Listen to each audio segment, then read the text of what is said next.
Welcome to the Social Chameleon Show, where it's our goal to help you learn, grow, and transform into the person you want to become. Today, I'm talking with Lauren Midgley. After 25 years working for two Fortune 500 companies in sales and marketing, Laura launched her consulting business in 2010, helping small business owners be more profitable. To reach her audience, she added being a speaker and an author to her marketing efforts. The game changer for Lauren and her business was in 2014 when she was diagnosed with breast cancer. From that point forward, Lauren shifted her message to live each day fully, be satisfied, and get the things done that mattered. Her Amazon bestseller, It's 6 a.m. and I'm Already Behind, Strategies to Get Caught Up, reinforced that message. In 2019, Lauren decided to do a personal project, sending a handwritten card she designed to those who mattered to her. The card simply said, "You matter to me," in calligraphy with a heart. Response back was astounding and deeply touched the recipients. Lauren saw the need that others had to send the same message to their inner circle. So she launched the You Matter to Me greeting card business called Yes, You Matter. Lauren has also written 2 ebooks on how to stay connected to those who matter and speaks to a variety of groups on the art of staying connected to those who matter, with another book coming in probably late 2020. April 2020. We do talk a lot about that pivotal moment when cancer really, I want to say, ignited her life. And really, I hear this a lot from people when we talk about this in an episode. It sparks something. It gets rid of that nonsense and this frivolous stuff that goes on. Well, I think we had a wonderful conversation, a lot of different insights she shares. She's been around a bunch of different things. Without further ado, let's talk to Lauren. Lauren, welcome to the Social Chameleon Show. Thank you so much for joining us. I look forward to our conversation. So many things you've done, and I just really want to jump in and unpack some of this stuff. Sounds good. Glad to be here, Tyson. Yeah. So when I was reading your bio stuff and when we chatted before, you cut your teeth in the corporate world, and it seems like you kind of made a bit of a name for yourself in the productivity space. Is that accurate? That's correct. For the past 9 years, I've been speaking on it, writing, blogging, mentoring, coaching, consulting. You name it, I've done it. I love it. I'm wired for productivity, Tyson. That's good. A lot of us aren't. I'm Captain Distraction. I had to just keep myself from distracting myself this morning. I was like, I got things to do. But so what was going on in the corporate world, and you were seeing? I was like, I got to get out of here, and productivity is where I need to go. Well, I'll tell you, it's really interesting. After you've been in corporate for a while, you feel like you kind of know the game. You I enjoyed the work. I really, truly enjoyed the work. But it was one of those things where I knew I was ready to make a move. My mom was an entrepreneur. While I was in corporate, I worked with franchisees who were small business owners, and I lived vicariously through them. And I was like, I always wanted to be one of them. I always wanted to be one. Then it kind of came a time in my life where I was doing a lot of traveling. My kids, one was in middle school, one was in high school. And it was time for me as a single mom to be at home, knowing that they would be gone soon. And I really wanted to just kind of put my career on hold, hang with them for a little bit. And then I jumped into the entrepreneur world. That's tough. I mean, that's risky. A lot of people would say that's dangerous. You're a single mom. You had this great, comfy job. You knew the ins and outs, and to just say, you know what, F it all, and just go for it. What was going on? Like that's great. I like that. I mean, that's awesome. But what happened? Huge. What was that? It was kind of like a perfect storm. There were lots of things that were happening kind of at that time. My mom was passing away from cancer. And so I was trying to do the corporate job, trying to hang out with her for long weekends. She lived in Florida. I lived in Texas. My son ended up in he was on one of those ATV vehicles and, trying to catch big air and, landed wrong, ended up with an incredible spiral fracture of his leg. We had a huge conference of our franchisee. It was like everything was kind of happening right at that time. And it was a kind of a triggering event saying, oh my gosh, is this what I really want to be doing? At that conference, had some kind of crazy things happen when I was on stage doing, my State of the Union address. And I was like, you know what? I think it's time for me to go. Here was what was crazy, Tyson, that I think really mattered at the time Mhm. was I had a freedom fund. Let's call it Oh, that. okay. So I had invested in some Apple stock way back when, and it was probably about 10 years prior. I had bought some Apple stock at a really reasonable price. Mhm. Not a lot, just but I had socked it away, and it Yeah. was one of those things like I didn't know what it was for at the time, but I knew it wasn't for college, it wasn't for retirement, Mhm. it wasn't to buy a house, it wasn't to spend. But it was just there, Yeah. and then as things kind of heated up in the corporate world, and I was like, okay, I think I'm ready to go. That freedom fund was what financed me for a few years to Mhm. let me get the business off the ground. And that's the key. That's probably what gave you that bravery and that freedom to say, this Right. is free money in a way of let's go have fun and give it a shot and see where I go. Exactly. And you're right, because it really was. And at the time, the company that I've created was called Courage to Succeed Coaching, Mhm. Courage to Succeed Coaching. And it was really my courage to succeed. But you're Mm. right. The key there was it was the confidence. It was like, Yeah. okay, it bought me some time to figure this out and really truly be the entrepreneur that I was, jonesing for when I was Right. working with our franchisees. So Right. What was that? What was that self-talk like? What was that like? How long did you have to convince yourself or talk yourself into it? Or how did that go to say, well, what, forget it. Let's tap into this money and let's go.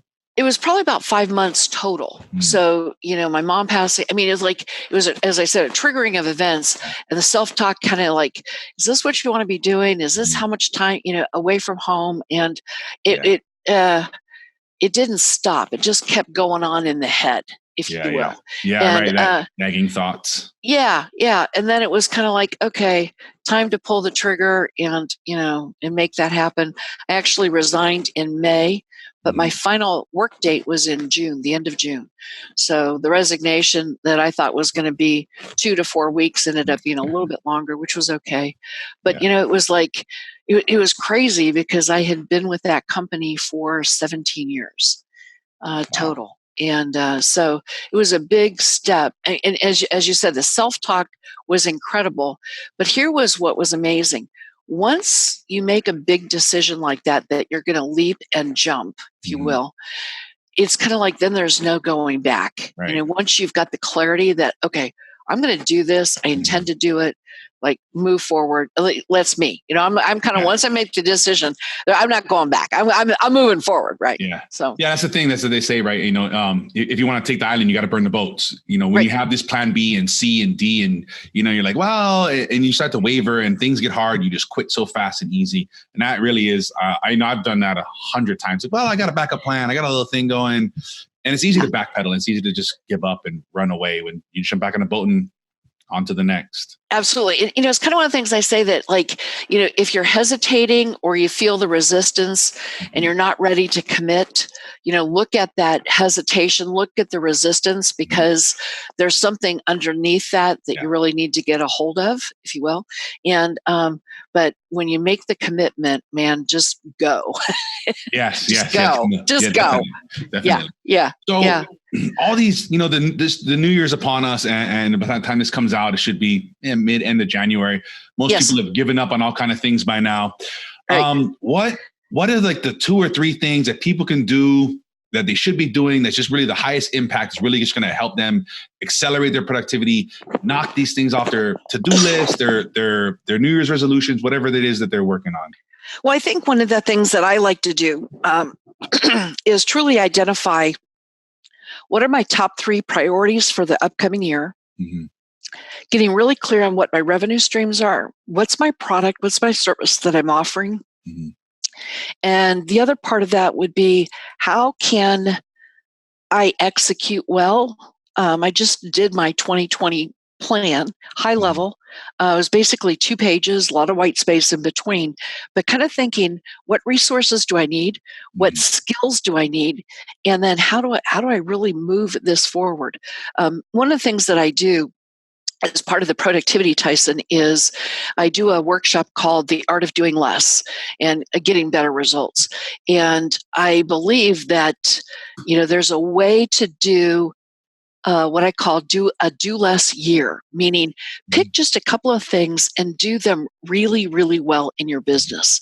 And rather than trying to do 5 things well, 8 things well, just dig deep in at least 1 or 2 areas, so you're known for that, and it'll be amazing the doors that will open once you commit and are focused on that particular 1 or 2 areas. What are some of the pain points you kind of keep seeing over and over? The people that just aren't focusing on with the people you work with. What are some things maybe spark something for the listeners? Yeah, and this was crazy. I just had a meeting with a client this morning. Loved her, and here was I. Not only with her, but with other clients, I asked the question, what do you really want? And I try to, and you think it's really a basic question, a simple, easy question, but it's not. And so it's like, what do you really, really want from this business? So her answer initially was a certain amount of dollars that she wanted to earn revenue-wise for the year. But then it was like, as we dug deeper and I kept asking the question, what do you really want? What do you really want? And as we kept, and more things kept coming out. But I think that's an area of a pain point, that we are not clear on what we really want. But once we are, kind of back on my corporate decision, once you are, you can move forward. You can be unstuck. No, that's good. I work with a lot of clients in marketing stuff, and that's really the thing that a lot of people they are stuck there. They don't, they started a business for whatever reason, whether it was money or freedom or something like that, and they really don't really know what's going on. They just are going through the motions, and then when they do get stuck, when you don't have that clarity, it is tough. Like, what's the next decision? I don't know, because I don't know where I'm headed. Right. It's like, I don't know what question, I don't know what I don't know. And if you really think about it, what's underlying that would be either some element of fear, and the other element of risk, of, well, how much risk do you want to take? I mean, you mentioned it, that when I pulled the trigger and made the decision, that was a risky decision for me to make. I was a single mom. I had a house. I had bills to pay, et cetera. But it was kind of one of those things that I was willing to tolerate a certain level of risk. But was there a huge amount of fear? Absolutely, because now it's really on me, and I don't have that twice a month paycheck, right? And it's, at some point, that freedom fund was going to run out. So it's like, what do you really want? So the pain point is, I think for many individuals, is just getting in touch with, how do you get to that? How do you figure that out? So. How did you keep that fear at bay through all that, that initial transition from corporate paycheck to entrepreneurship?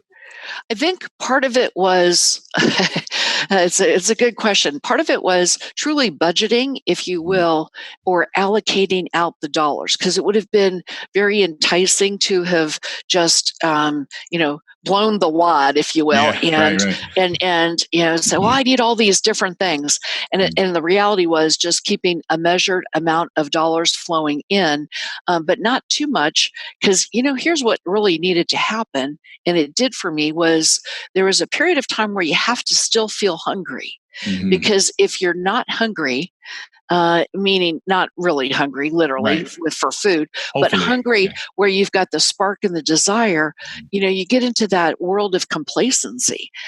There's one client that I work with, and and she wants to be a speaker, and she is looking to be an author, etc.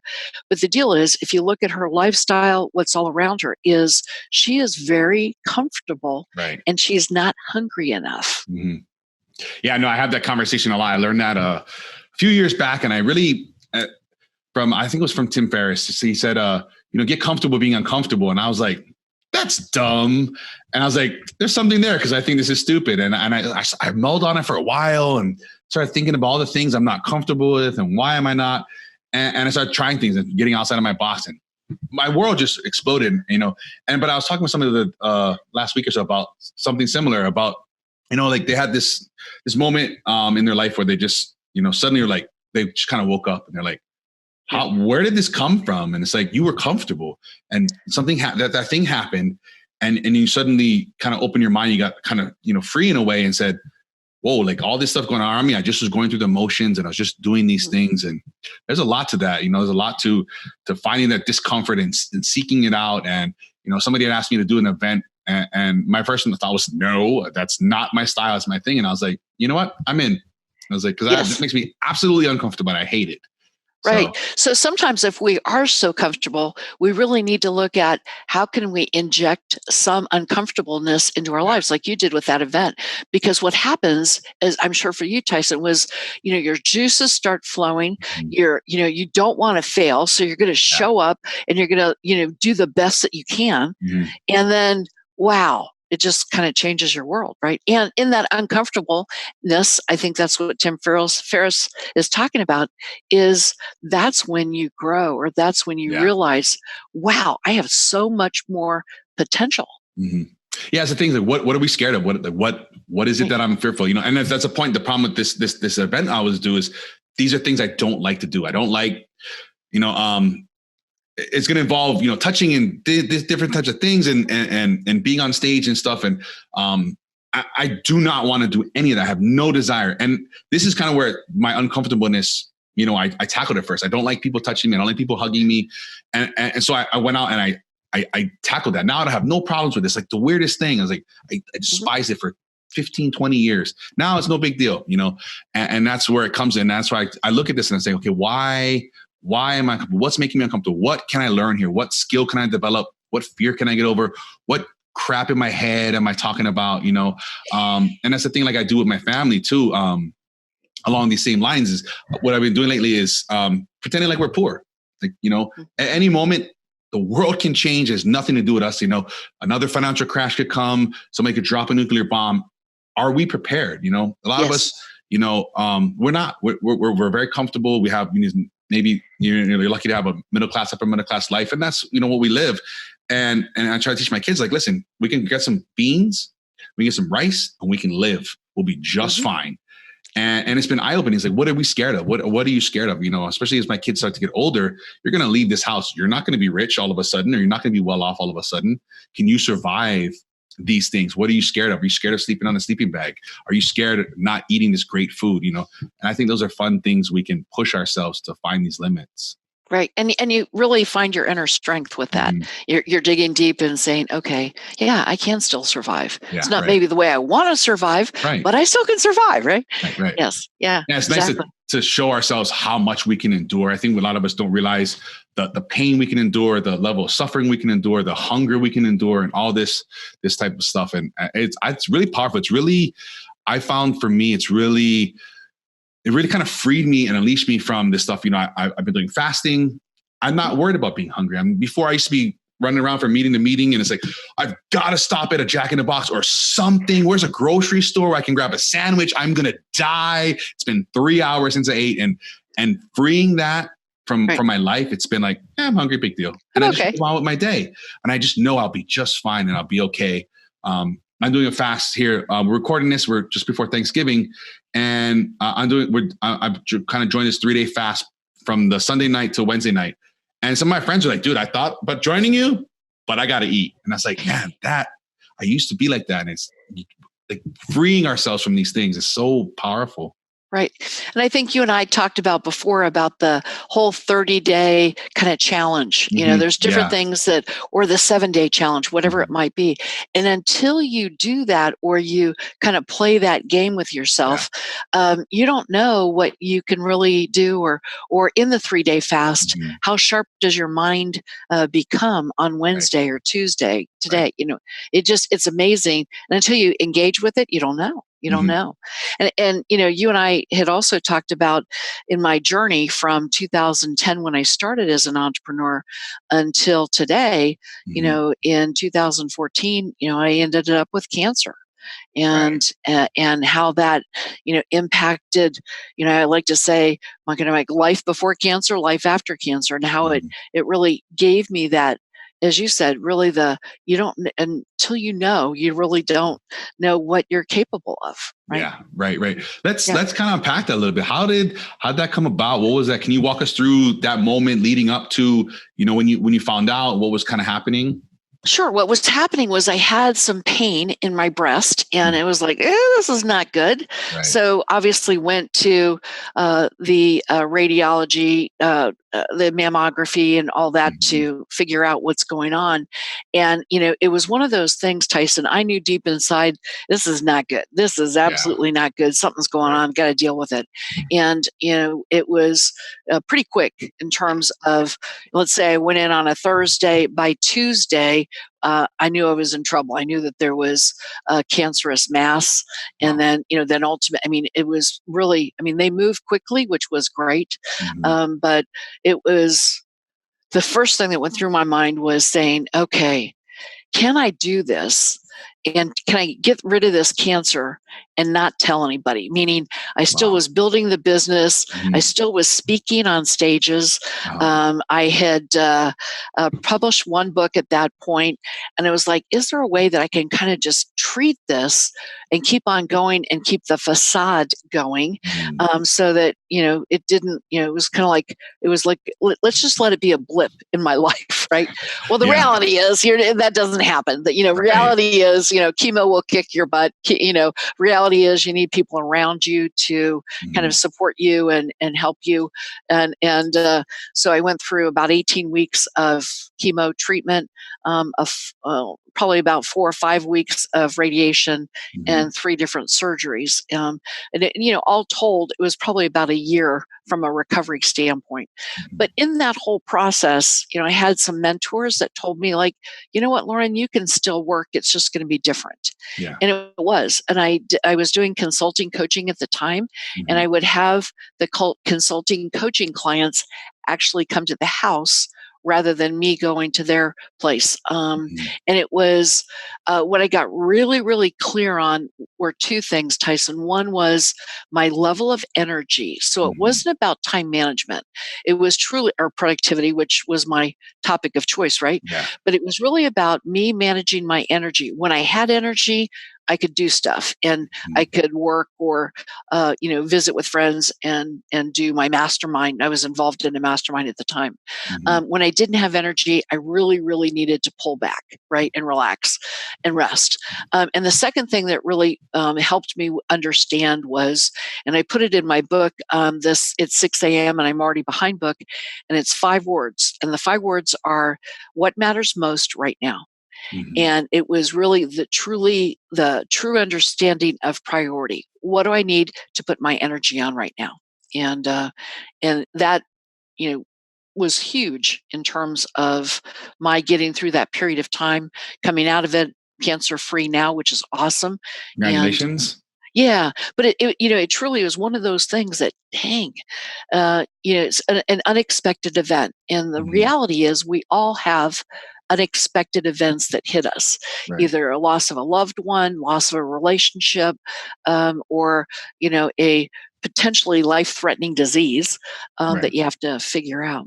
So a couple of things I want to unpack it in that a little bit. Sure.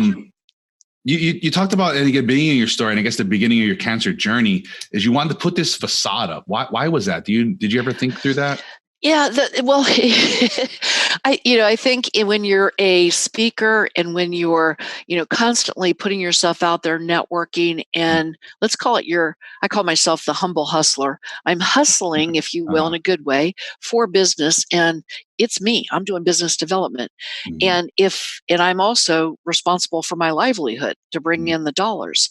So the facade was, and I've seen this over and over where, oh, don't hire her. Don't put her on stage. She's got cancer. Don't know if she's going to be feeling okay when we book her 6 months from now. Or, it's just that whole, and I hate to say it, but there's still a stigma about somebody who gets ill that, people kind of begin to back away. And I didn't want that to happen. I was like, no, I want to be still front and center and doing the business. But it was that, and that was really kind of the facade part of it, if you will. Having a conversation with my 2 kids as to, hey, you guys, here's the status of mom. That was a very, very hard conversation. It's funny that I can see how that people would would be hesitant or shy to book you or whatever. Like, funny, my first thought is like, let's get this lady. Like, if she can get on this stage and she's got cancer, ain't shit you people in this audience can't be doing. You know, I find that empowering in a way. You know, I didn't think about it. You're right. You're right. Exactly. It's like, yeah, if she can do it, you all can do it. What are you slackers or what? You know? Yeah, you sprained ankles, nothing. Let's go. Like, this is nothing. Right. You know, and that's funny. That's the way I thought of it. I see that being a problem. Yeah, I can see. Especially, it sounds like this was kind of young in your business in the time. Yes. So it was, I was maybe 4 years into the business, if you will. And so very young. Still a lot of susceptibility there to revenue. Yeah. I can see that. Yeah. And then I guess the second thing that interests me with that story is energy. Like, what did you do to get it? Could you figure out what was zapping it from you? How did you handle that? So for me, and again, everybody's chemo protocol is different and treatments are different, but, I was able to kind of figure out a pattern, that I'd get the chemo treatment, I'd get the white blood shot, shortly after that to build the white blood count, and I would have no energy. And it was about, 7 to 9 days where I was just, not very functional, if you will. Okay. But then, I had 12 days that were good. So it was like, I knew when those 12 days were coming, like, okay, but it was I could create a little bit of a pattern going, if you will. But overall for, anybody going through, that type of situation, even in health conditions for many people, it does affect your energy. And so you've got, and so part of that is I'm a morning person. I have more energy when I wake up in the evening, or late afternoon, or even to this day, booking me in the evening to do an evening event, if you will. I'm not top of my game versus you book me in the morning, 9, 10 o'clock, something like that. Man, I'm on it. I've got the A game going. So it still persists. Yeah. So that's a residual thing from your cancer treatment and that whole. Yep. Oh, okay. Yeah. I see. Yeah. But that's nice. It's good that you've spent the time to think through that and analyze, I can just kind of envision it now. You're like, cancer treatment's on Monday. I got 10 days. I'm down. 12 days. My schedule's going to be packed. And then I'm going to wind that down and just kind of go through that. Is that how it kind of went? It is exactly how it went. Is exactly how it went. But even, yes. and you're trying, the self-talk during that period of time was pretty incredible as well. It's like, you got this, you can do it, and having a good attitude about it. And it's hard. I mean, it's not, I make light of it and I'm laughing about it, but it was not really a laughing matter. It was very intentional, if you will. But, right. What was that self-talk like? What were the couple of things that just really kept you on track and didn't allow you to spiral down or just kind of give up or whatever it was? Part of that is who's around you and who's it was amazing. The people that showed up were not people I had thought would show up, and some that I thought didn't, and that's okay. But so it's those people around you that kind of help you. I did a lot of positive reading, if you will. I connected with some people on Facebook that were kind of going through the same thing at the same time. Yeah. So, I mean, to me, it's really all about relationships and connections. Yeah, building that community around you. What was a technique or something like that people could kind of implement that to help cultivate those people around them if they're in maybe not necessarily just cancer, but in that tough time? Like, you have some tricks for that or what things you use? Well, there's some people on Facebook that will share a lot, on Facebook, right, for the public to read and or friends. I'm kind of one of those that I share through Facebook Messenger. So that was my technique, was really reaching out and, kind of private one-on-one. So let's say I see that you're going through something similar to me. I may not know you, but I know you through your posts or whatever. So it's a vulnerable first step for me to reach out and say, hey, Tyson, this is kind of me. This is what I'm going through. I kind of see you're going through the same thing. Hey, could we connect? And it might even be through just online. Or it could be, hey, here's my phone number. Are you open to talking by phone, kind of thing? Okay. And just at the just pure human level, that was one thing that really truly did help. And again, it was you're vulnerable. You already know you're vulnerable when you're in that situation, but it's even one step further on vulnerability to reach out and say, hey, you know what? I could use a little bit of positive self-talk. What about you? Let's catch up with one another. So are you just kind of hanging around cancer groups, friend groups, peer groups, and then just, looking for what people are saying and just jumping in? Yeah, absolutely. Just commenting or private messaging. Right. Oh, that's good. I like that. And that's the thing. That's the one good thing about the internet and social media and all these types of things is these opportunities to reach out to people. And, especially if you feel something, you're scared or you're lonely or you're not a people person, whatever, it's easy to sit behind a computer or your phone and have these conversations with people, whether it's, you're getting the advice or the help or you're giving it to. It's really opened up our communities in a way that never has been before.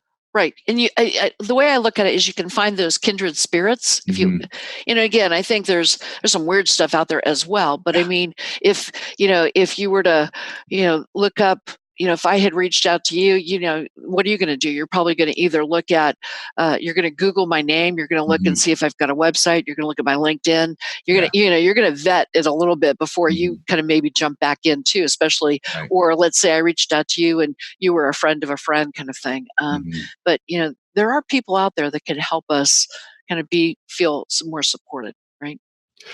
Did you struggle with maybe coming out of your shell or kind of talking to people you didn't know about these kind of things? Yeah, I did. And I will tell you, there were some people had suggested to go to cancer support groups locally, and it was, for me, it was, I didn't want to do that. You know what I mean? I didn't want to dedicate the time and/or the energy to that, because one of the things that I found when you're in that kind of situation where you have cancer, here's what happens, Tyson. It's crazy. You get all these stories, and people like, oh yeah, I got to tell you, my aunt had the same thing, and but she died. and they're like, okay, so like there's a period of time where you really don't want to hear other people's, I'm going to call it cancer stories, if you will, because sometimes those endings are not what you want to hear. Right. Yeah, like no, I'm hoping I stay, and then I'm here. Right. But so it's like, you're like, I don't want to go down that road kind of thing. But so I look for people that were, very positive and that, were, I'm going to call it more resilient. They accepted where they were, but they were resilient. But it's like, in fact, I had one friend that she was a really crazy lady, and she had stage 4 pancreatic cancer. She said, Lauren, when you go in for your cancer treatments and you get the infusion, you're in this chair for 6 hours. She said, take noise canceling headphones. And I said, what? And I said, what, to listen to music? She goes, yeah, take your music too.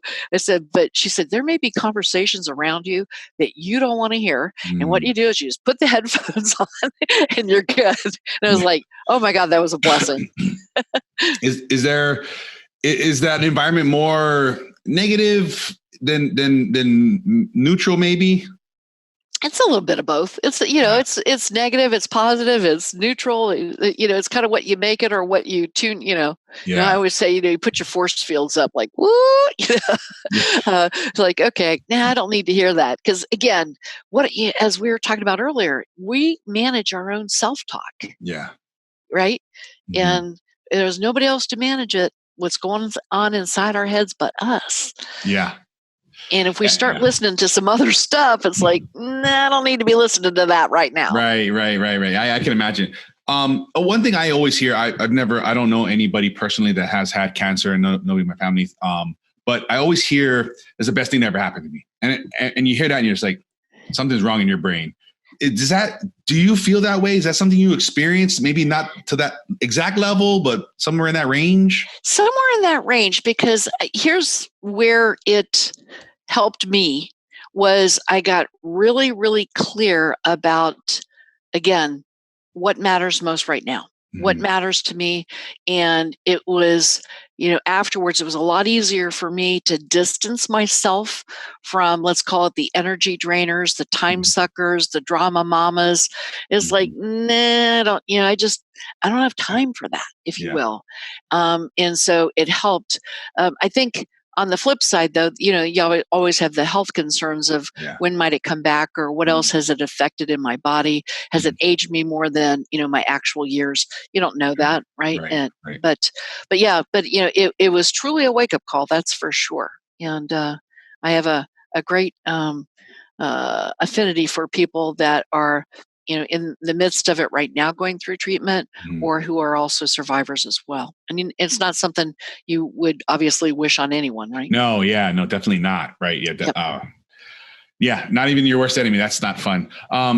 What is some techniques or some ways you use or you found to help you get away from these trivial things that you noticed that were really sucking life from your? Yeah, part of it, I just distanced myself. It would be, you meet somebody at a networking event, and they, you could tell that they're just either not, let's say, your type of people, or not your tribe, is probably a better word to use, or just, I'm a perpetual optimist.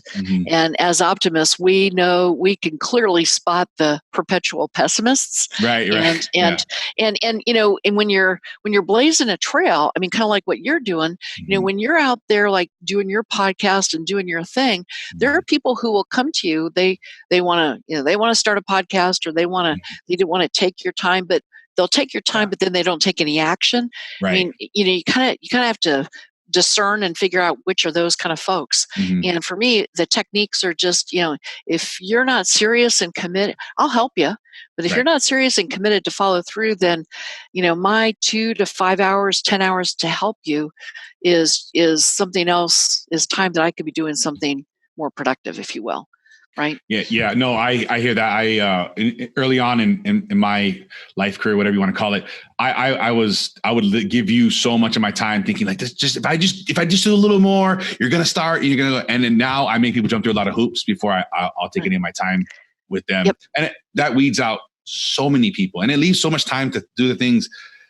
And not in a selfish way, but I want to be doing that. I need to be doing that. Right. That's going to help other people go, like that kind of adage, you've got to put your oxygen mask on first. You're not going to help nobody else if you're not set and ready to go. If your time is so drained out. And that's the thing it drives me crazy all the time. I hear a lot from clients and friends and everybody, I don't have time. No, you do. If you sat down and looked at all the crap you do all day long, there's a lot of nonsense in there. And to weed that out and get rid of a lot of that, you really free up a lot of things you can be doing.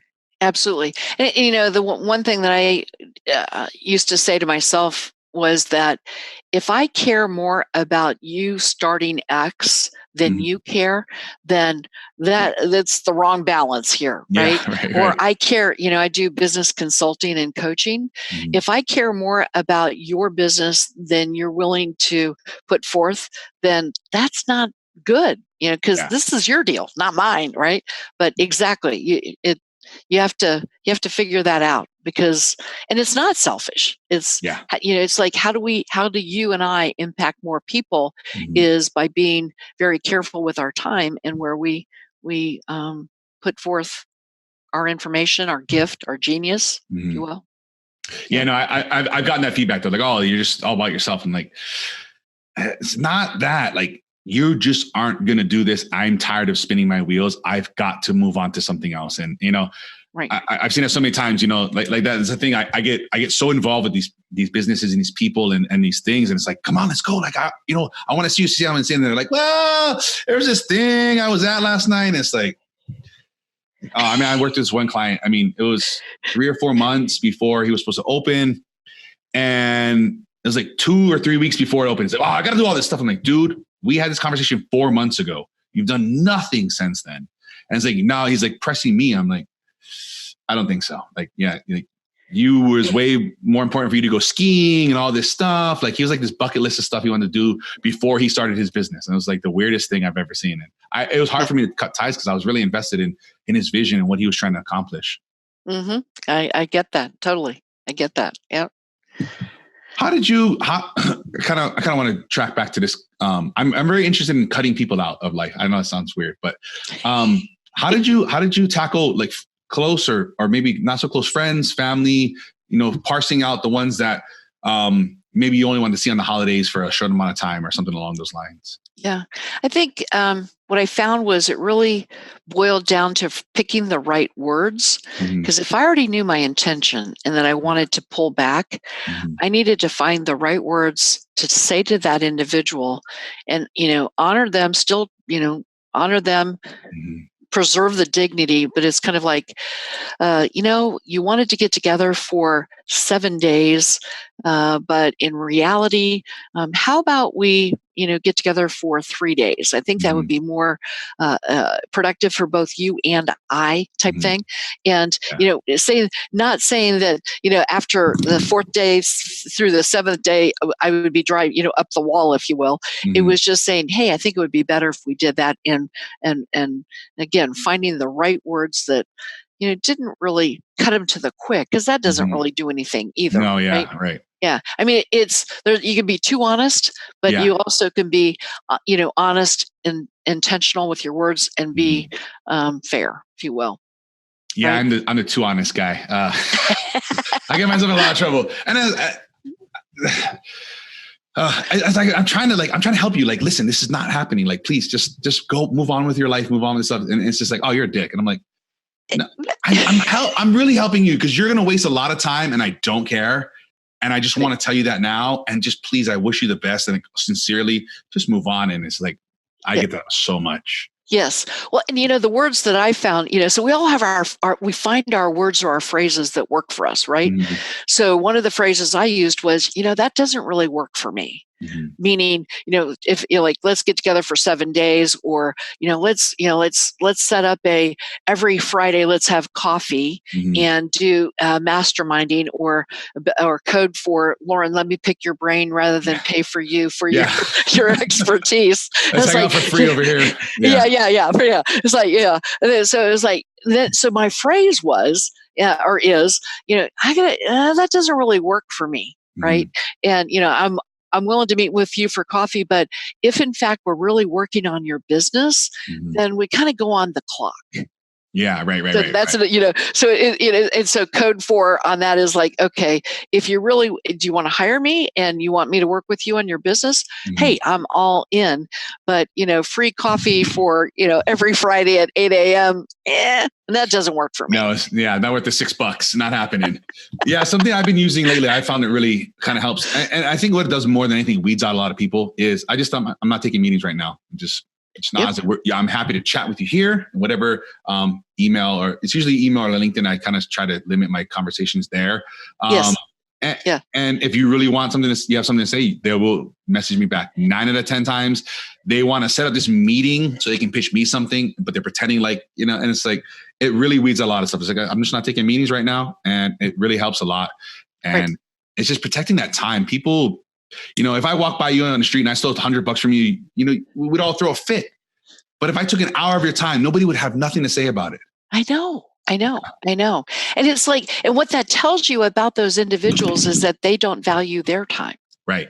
I do paid speaking engagements, and I do some free, and I will get to my limit where I've done enough free, and I will say, I'm not doing any free gigs for the next few months. Let's touch base back 3 months from now or something like that.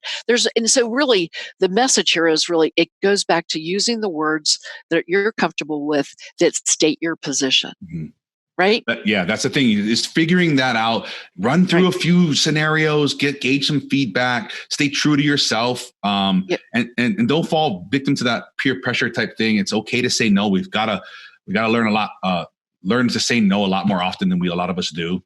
Yes, absolutely. Because, and that's exactly one of the premises that's in my productivity book and my workshops is that when you want to say no, and what the words that come out of your mouth are yes, and then you have that little voice, I say it's the person that's sitting on my shoulder or in my ear that's like, why did you just say yes when you really wanted to say, like that, that self-talk person that like, starts yammering at you. It's like when that starts happening, you need to pull that yes back and say, you know what? Wait a minute. Before I say yes, let me get back. Let me look at my calendar. Let me get back to you. Let me think about this. And then you come back and say, that doesn't really work for me. Yeah. I find myself doing is I'll commit to something and then, at 3-6 months out, I try not to do that too often, but 3 months out and it's like, I'm like, oh, yeah, I think I'm okay with that. And then 2 weeks before I'm like, why did I say yes to that thing? Like I never really wanted to do this. Do you have any way to help me with that? Well, here's the challenge, Tyson. Here's what happens is when we think it's 3 to 6 months out, you're like, oh yeah, I could do that. No problem time wise. And then when you get to that stage of that time, the 3 to 6 months out, when it's really there in front of you, your calendar's full, you're running full out and you're like, you don't have time for that. Right. Right. And so one way to do that would be to say that, I generally don't book 3 to 6 months out. Check in with me a couple months beforehand and let's see what my calendar looks like at that time. Because the trick we play with ourselves is the fact that we think, 3 to 6 months out, oh yeah, I'll have time. I'll be wide open. I'll have capacity and or energy for it. Right. But between now and then, lots could happen in your life that you might have a huge opportunity that's all consuming. Right. Right. Yeah. So the technique that I teach on that is really just say, hey, you know what? I really don't know that I can commit fully 3 to 6 months out. Check back with me and, kind of figure out the month, the name of the month, and just say, why don't you just touch base back with me in February and let's talk then. And oftentimes they'll go away, meaning, or, if they're really serious about you doing that for them, they'll come back in February, but most will not. I like that. That's a good, I'll have to implement that. I guess I think it reminded me of, I think it's Warren Buffett that he only does something like the next day. Like, so if you want to talk to him tomorrow, you've got to call him today. Do you have time tomorrow at 9 to talk? And that's the only way you can get an appointment on his calendar. And the deal is because he knows his capacity of time for that day. Right. Versus, in 6 months, I'm like, I have nothing on my calendar but a dentist appointment. So this is great. Like, I got lots of time. Yeah. But in the meantime, life happens during those 6 months. And trust me, your calendar likely will be full of things that you want to do during that period of time. Yeah. Probably things you should probably be doing instead. Most time. Yeah. Exactly. Yes. So one of we were talking to you before and stuff like that. One of the most wonderful things I think that came out of your cancer thing, other than you've survived and you're alive and thriving, is this card thing you did. Can you talk us through that? Oh my gosh, this was crazy. So the way to set it up here and explain it is that it truly was a personal project that became a business. Like, what? How does that happen? So I had this personal project to send out 20 cards a week to people who mattered to me. And my little, as we were talking about, like my 6-week challenge was I wanted to do it for like 6 weeks, like 30 days, 6 weeks, and do it 20 cards a week. Could I be disciplined enough to do it? Did I know to 120 people to do it? And so I bought the cards and I sent them out. And the card that I designed, it was a simple, "You matter to me" in calligraphy, and it had a little heart, a red heart after it on decent stock, and inside it was blank. So I hand wrote heartfelt words to these individuals, people that I knew, friends, family, just close acquaintances, that type of thing. What I did not expect, Tyson, was the response back. I mean, I started getting calls, I started getting texts, I started getting cards back myself. And I was like, what? But it was like the supreme connection, meaning it was really, they were like, it was unexpected. So this was like in March or April of this year. They're like, it wasn't around a holiday or their birthday or anything like that. Right. And so it was like, wow. First of all, I was like, Lauren, are you okay? Like, no, I'm okay. But, in my mind, my intent was if I leave this earth tomorrow, and I'm not planning to, but if I do, there's certain people in my life that I wanted them to know they mattered to me. Mm-hmm. Now, some of them I truly loved, and I Right. would put that in the words, right? But there's some people were just, hey, we were coworkers, there Mm-hmm. were bosses, there were mentors, they were on this list. And I did have an Excel spreadsheet of who I sent them to because I wouldn't remember, chemo Right. brain, I wouldn't have remembered, Yeah. So I did write down who, I sent them to. But I didn't write down, I didn't remember all the words I wrote, but I sent those out. Then what came back was 3 questions. One was, Lauren, where can I buy these cards? I'm like, Second question was, I have a retail store. I'd like to sell these cards in my store. Oh.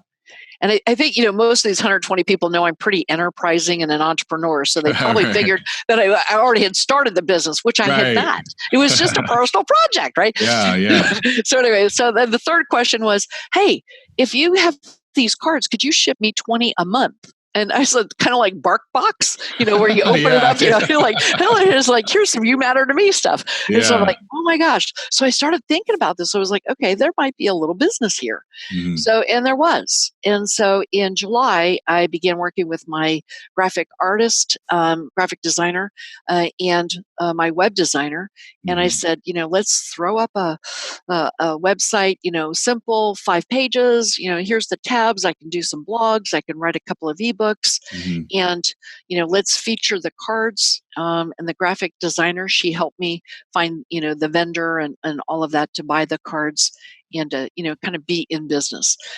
Along with that, what I did, Tyson, was I then expanded the circle. And here's the reality. We all have a circle of people we know. We just don't think about how big it is, but it's big generally if we're out there as entrepreneurs or even, just anybody. So I sent out, a marketing letter, and it was just kind of an update on Lauren. Here's a letter, here's a blank card, and this is what I'm doing. And oh, by the way, here's the website. And from that, and that was the end of August. So right now we're kind of in the middle of November and almost at the end of November. So we're about 3 months into it for September, October, and November. And I've recouped the investment. I've sold thousands of cards. And it to me, it's just one of those things. You put it out there, and people that want to send out cards that matter to those that matter to them are going to do it. Some people get it. Some people look at it and like, oh, that's nice, and they kind of move on. Yeah. Long answer to your question. It's fine. I love the story, and it's a great little thing. And those are always, like, I think the best little businesses that come out of these passion projects is nothing you expected, nothing from it. You didn't sit around brainstorming of how can I make $1 million this weekend. And it was just something that people just gravitated towards. I did something similar. I was doing a challenge, and one of the challenges was to send out thank you cards. And I was like, I was not having that. I was like, I'm just going to skip this challenge. And of course I'm like, well, this is making me uncomfortable. I got to go do this. And I must have sat on that for months. And I put it on my calendar to go get some cards. And I pushed that back a few weeks, maybe a month or so. And then I finally go get some thank you cards. I spent God knows how much time debating that. I get the thank you cards and I set them on my desk, and they sat there for probably, I don't know how many weeks.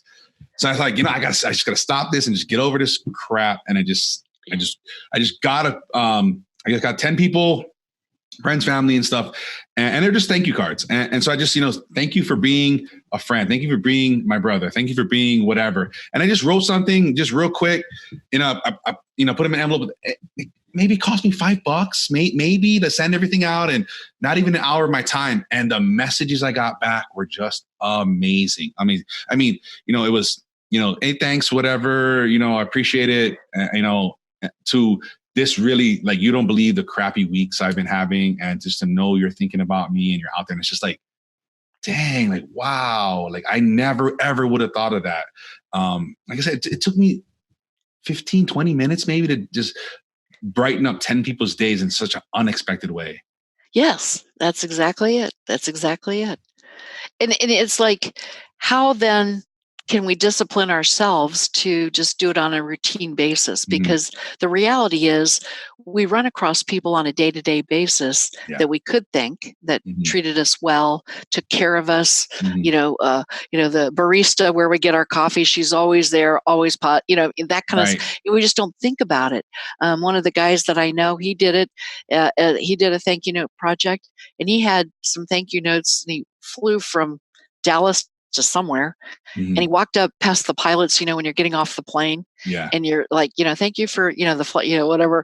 And he handed both of these pilots a little thank you note. Wow. And the pilot was like, we've never gotten that before. Wow. but it's such a simple act of kindness at the human level that, dang, we got to, it is like, I get people to say, oh, well, yeah, but Lauren, it's so old fashioned. Right.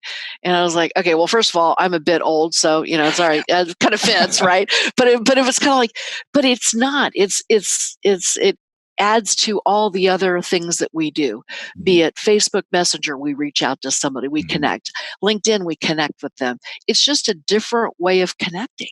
Yeah. You'll be glad to know, since we last talked, I have been speaking. I actually added a couple of keynotes to my little repertoire, and the title of it is The Art of Connecting with Those Who Matter. Awesome. Yeah. And, and I'll tell you, when I've done it, I had this one group of women recently, it was about 2 or 3 weeks ago. And this one woman started crying as I'm talking. And I'm like, I am not trying to get you to cry. But it was, I was just talking about, are there some people in our lives that we need to reconnect with that we've thought about, they're on our mind. Yeah. And back to our earlier conversation, maybe we distanced from one another, and time has passed, and maybe we need to reconnect with that person. So whatever I was saying triggered her to think about this one person, and then just tears started. I'm like, oh my, but it's like we all have that in our lives. Right, at the basic level, right? Yeah, right, definitely. Yeah, and I think the power in these cards and mailing something and handwriting it cuts through all the noise, and it lets people know that you took a little extra time to sit there and handwrite it, put a stamp on it, mail it out, versus half auto predicting your sentence anyway. AI driven notes. I think there's something to that. There's some power there, and an old school way of doing things. Well, and I think at a deeper level, if I could rephrase what you're saying, because and I think this is a powerful point, is that the relationship that I have with you was worth my effort to put the words on the paper. Because if I couldn't send to you unless I knew you. Now I do, but a you matter to me with a little heart on the end. I couldn't send that to you unless you and I really did have a relationship, at a human level. Right. And so it kind of sorts things out. Or a thank you. I mean, you're not going to send a thank you to somebody who you don't have any words to say or to thank them for. Right. And so it just really, the thing that it kind of cuts through all of it is just saying the relationship I have with you, it's worth the effort that I took, and I'm happy to do that effort. Definitely. Yeah. I love it. I love that little thing you have going on. Have you had any luck bringing this? I know we're talking about spreading this a little bit more into the cancer realm and stuff. Have you had any luck with that yet?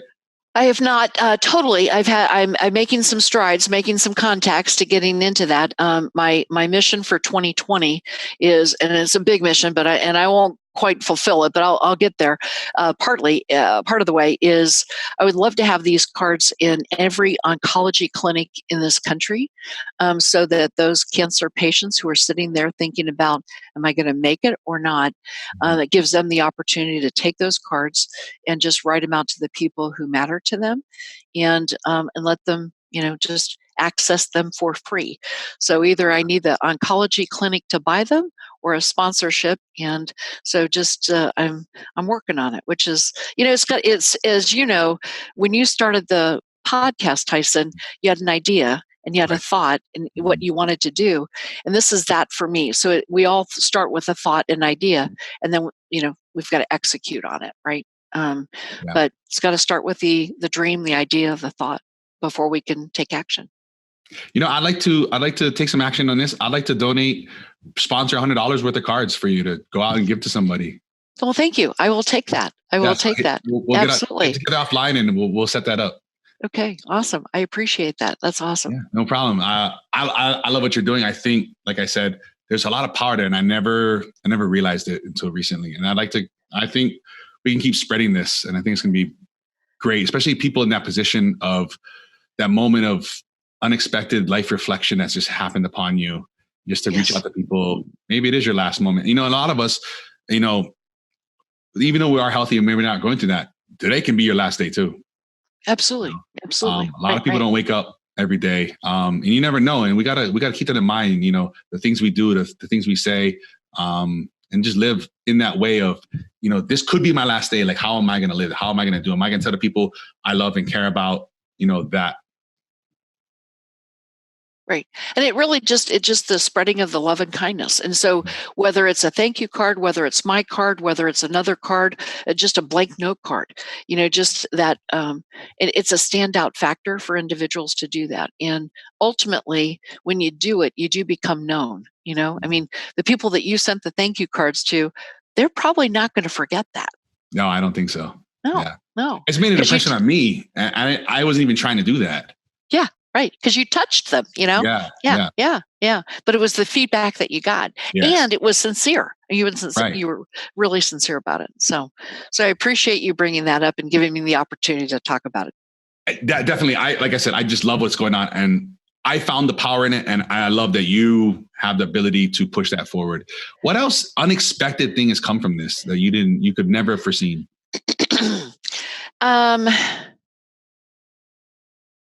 I would say it's a great question. I would say the ability to have a deeper connection with someone than what I had expected, because it opened the door to do that. Meaning, and I would say sometimes we have in life, I call them surfacey conversations, and they're okay. That's how we get by. And hey, how are you doing? How was your weekend? Did you like the game?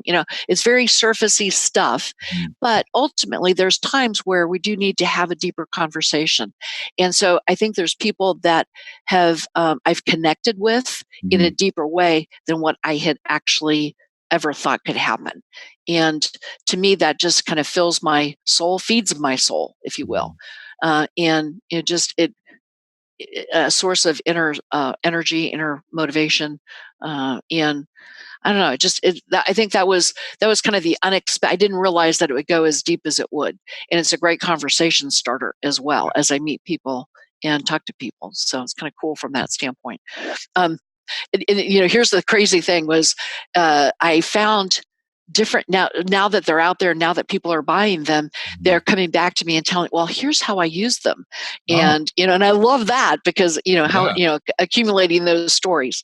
And this one guy that I had worked with years ago, he's in South Jersey, and he bought a whole bunch of them. And I knew that he wasn't going to be writing these cards. So I said, well, what are you going to be using them for? Yeah. And he said, I bought them so that I could donate them to my pastor at my church, because we have some amazing volunteers who do extraordinary things for the church. And I just want this pastor to have these at his fingertips so that he can, and as you said, it doesn't take very long, write them out and hand them to those volunteers. And I'm like, it's like stories like that are like, oh, that's awesome. That's amazing. And those are the things that you just never could dream up. You could never market them and push it that way. And it's just so beautiful. I just love this story. I don't know why. It's just something visceral about this. I just love it. I was going to ask you something else and I totally forgot. Well, it feeds us at the basic level. I mean, it's like, it's just a feel good story, I guess, type thing. Mm-hmm. Yeah. What's some good ways people can start to build these deeper connections? Like that first step from the hi, hello, how are you doing to taking that next step into a deeper relationship. Well, first of all, I think it's, you have to have an idea as to who is let's call it in your circles, if you will. And this is part of my keynote. And what I talk about is we have that really close inner circle. We have that one person who's our rock that we, spouse, best friend, whatever, whoever that might be. But we have an inner circle of maybe, I don't know, 8 to 12 people, something like that. Just really good friends. They know you, they love you. And the next level of circle, maybe another, 15, 20 people. I say they know your story. They know your stuff, code for another word, right? And they know your heart, right? And then, if you move out from the acquaintances from there, they might be what I call your 2 p.m. friends. Somebody call it 2 p.m. and hey, let's go, grab lunch or a beer or, a cup of coffee or whatever. But that inner circle, those are the 2 a.m. friends or family, right? And so it's like knowing who's in what circle, if you will, first, but then intentionally, I think you've got to be vulnerable enough to say, it's been a while since I've really had a deep conversation connection with person X. And I think it's intentionality. I think that's the word of just saying, next time that I see Tyson, I need to be vulnerable enough myself where I open up to him. And I know, based on our years of history, used to work together, whatever, that, at least, that when we walk away from that interaction, that we've had a deep human conversation. And it's got to be genuine, I'd imagine, too, right? I mean, you can't force that or fake that through. No. But I think that you have to decide for yourself, because that other person is not, they may or may not do it. But if I believe that once one person opens up to the other person, generally it's reciprocity kind of comes back, if that makes sense. Yeah, no, definitely. Yeah. Are you into habits and routines? Is something you're into? Yeah, I am. I've got some. Yeah, I do some, but there's some like I wish I was a little bit more disciplined to do more.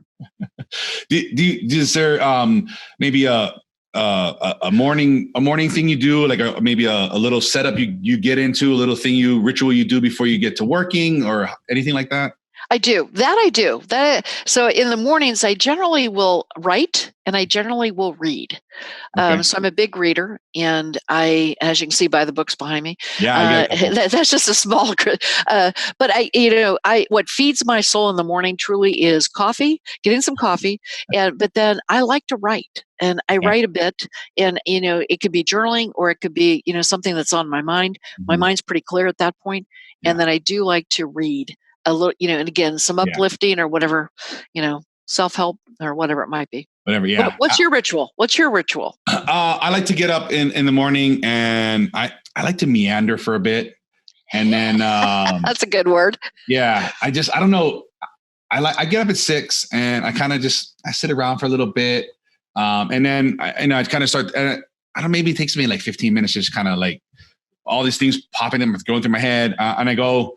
I get some coffee, and then I'll usually read some things, and then I'll meditate, and then kind of just that kind of gets my day going. Maybe about 2 hours in the morning. I just really keep to myself and just the things I want to be doing, and before I kind of go off and do my things. And you know what? Here's my thinking on that, Tyson. I love your routine.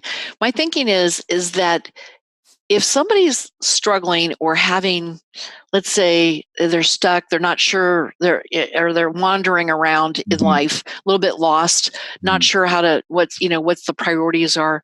To me, the first place to start is to figure out a morning routine that they need to figure out what serves them. Because if you do figure out that routine, you stick to it, generally you feel good about the day and you kind of get it off onto the right foot. And the right start, So if I work with a client that's one of the questions that I do ask is, what's your morning routine? Because if it's haphazard, then we kind of work on that and get a little bit more. And again, there's I'm trying to think of the guy's name.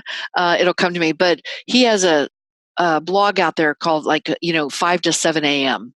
And he believes, getting up at 5. I'm not so much a fan of getting up at 5. I'm a 6 a.m. person like you, but it's kind of like, but he was like, figure out 2 hours that, whatever those 2 hours are, whenever you have to, before you have to be at work, what will serve you in those 2 hours, whether it's working out, meditating, writing, reading, all of that. and do it. And I think you're right on with the 2 hours. It really does kind of set the stage for you, because Yeah, it does. it may be the only time you get of Right. the day, Yeah. especially those that have kids, Mhm. or older parents or something like that. Yeah. Yeah. And that's the thing. And that's part of why I get up at 6. Usually my kids are still sleeping. Yeah. So there's a little bit of that time where it's just quiet. It's pitch black dark in my room. And it's just like, and as soon as I wake up, my brain's just like, there's like a freaking million things that just buzzing through my head. And I just need to take a break to just sit. And a new thing I've been doing also is not turning my phone on. Like I go to bed, I turn my phone off, and then I try to at least. Lately, I've been about an hour before I turn my phone on, and it's usually because I'm waiting for my wife to text me because she needs me for something. But that's been really, really helpful. And then just sitting there and kind of just relaxing, and then they leave, and then there's maybe about half an hour, 45 minutes where the kids are around, but when they leave, that's when I do my meditation and I do my other things, and I just. Yeah. If something interrupts that time, it really sets my day up just for failure. Mm-hmm. Yeah. Yeah. I hear you. I just wander around the house, and I work from home. So it's so easy to just get distracted with stuff. But yeah, it's just, if I set that up and I just knock those down, the rest of the day just flows. I just knock the to-do list out. It's really, but it's about, we talked earlier, protecting that time and understanding that time. And I hear a lot of people, I don't have time for that. Really, you do. Like if you went to bed an hour earlier, you got up an hour earlier, you can get a lot of stuff done. So I have a mantra. My mantra is be intentional, do less, and live more. But it starts with being intentional. And just like, back to what we were talking about earlier, until you do a 7-day challenge. Can you do, like a couple of hours and begin the routine? And if that 7-day worked out well, do another 7, So, but it's like, we don't know what we can do until we get intentional about it. Yeah, as my wife, she's been interested lately in meditating. And first thing she's telling me is, I don't have 10 minutes for this. Like, then you need a half an hour. and after she realized, like, okay, that was pretty silly that and then she's been doing, she's like, all right, this is good stuff. Like, I don't know why I've been fighting this all this whole time. But yeah, setting that thing and understanding it seems trivial, but it's just like, it's just 10 minutes or whatever. Like I was with my trainer last week, and he was stretching my leg, and it was so sore. And all I could tell myself was, I can do this for 30 seconds. It's just 30 seconds. I can do anything for 30 seconds. And just setting that up in your head and realizing that. And what you're doing in that moment is you're really training your brain.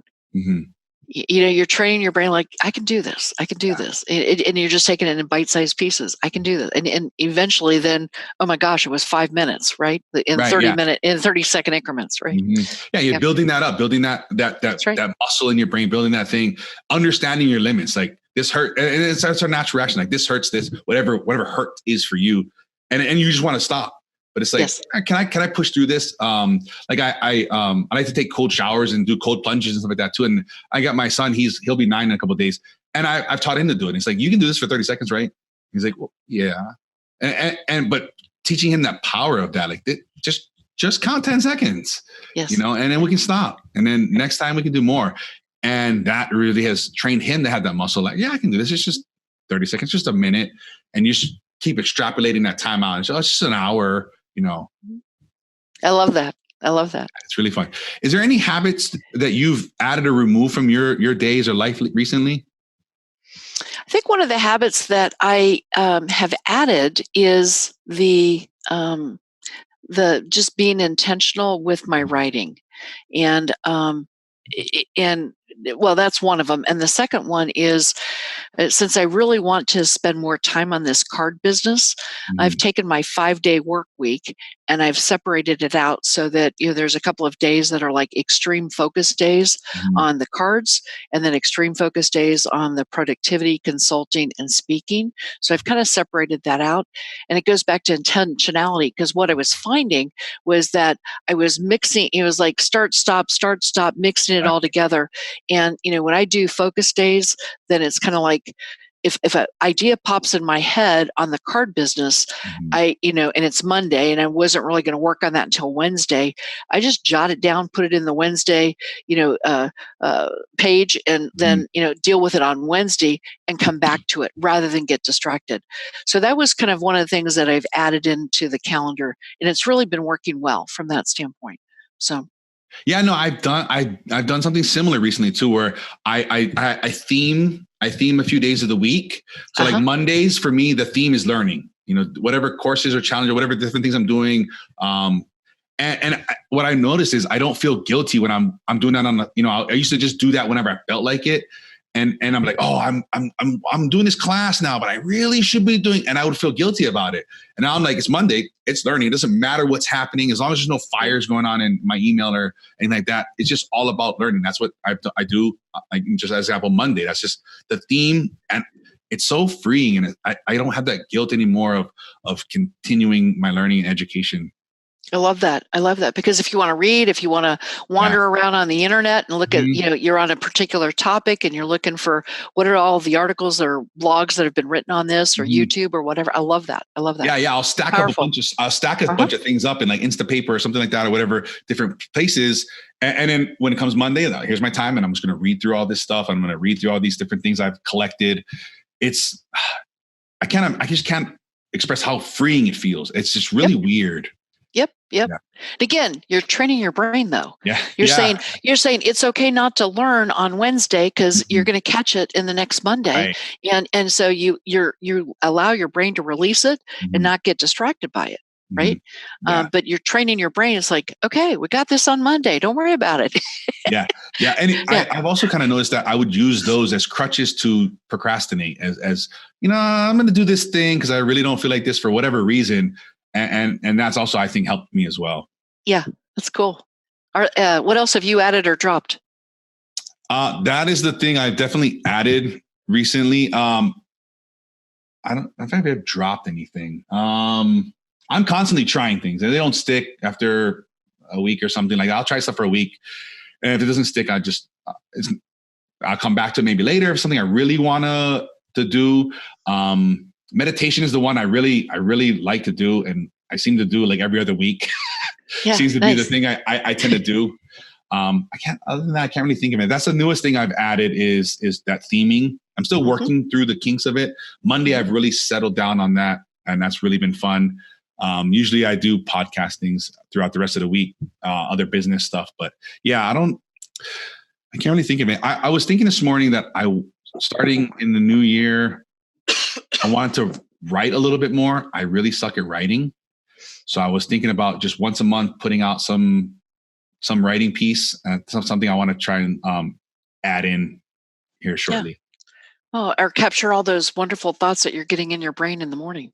Yeah, I got a notepad on my bed. As soon as I wake up, and if I have any weird things, I write them down real quick, and I'll look at it like a week later and be like, "What was I thinking about?"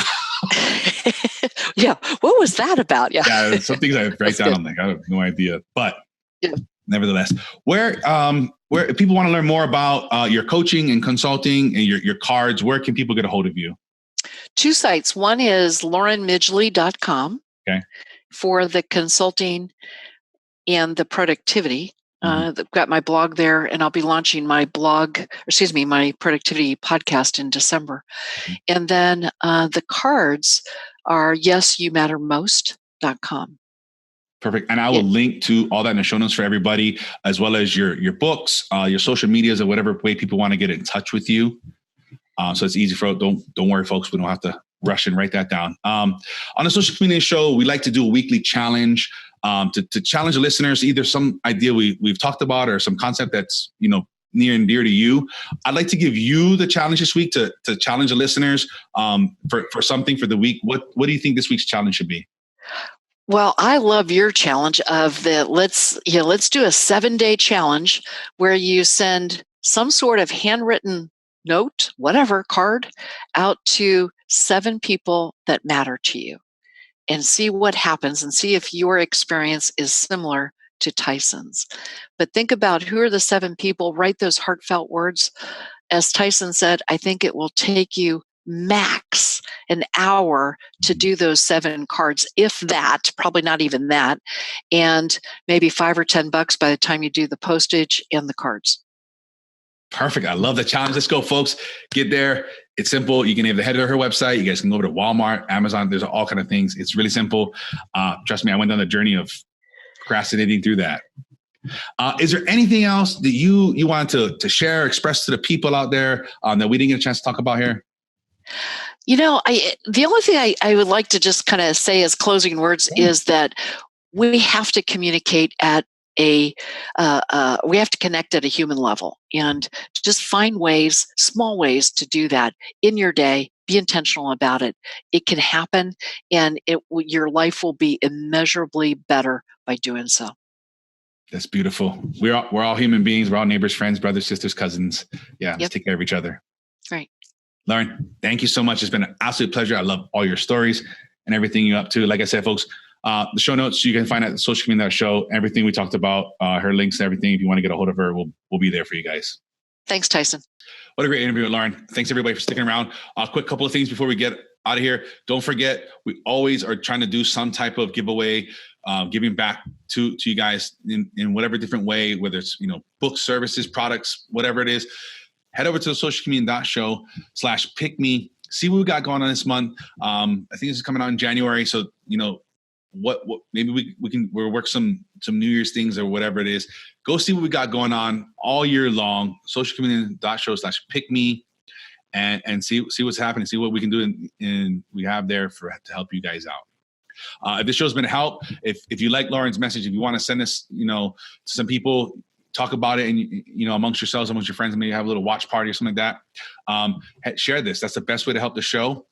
If you like what we got going on here, leave a like or review. You have ideas, different things for the show, let us know. We're always happy to hear. And in between shows, you guys can connect with us at the Social Community Show on Facebook, Instagram, and Twitter. Also, don't forget to subscribe on YouTube if you want to see the video version, or your favorite podcast app that you're probably listening to this in right now. For past episodes and link to everything we talked about in this episode, you can head to the socialchameleon.show. Until next time, keep learning, keep growing, and keep transforming into the person you want to become.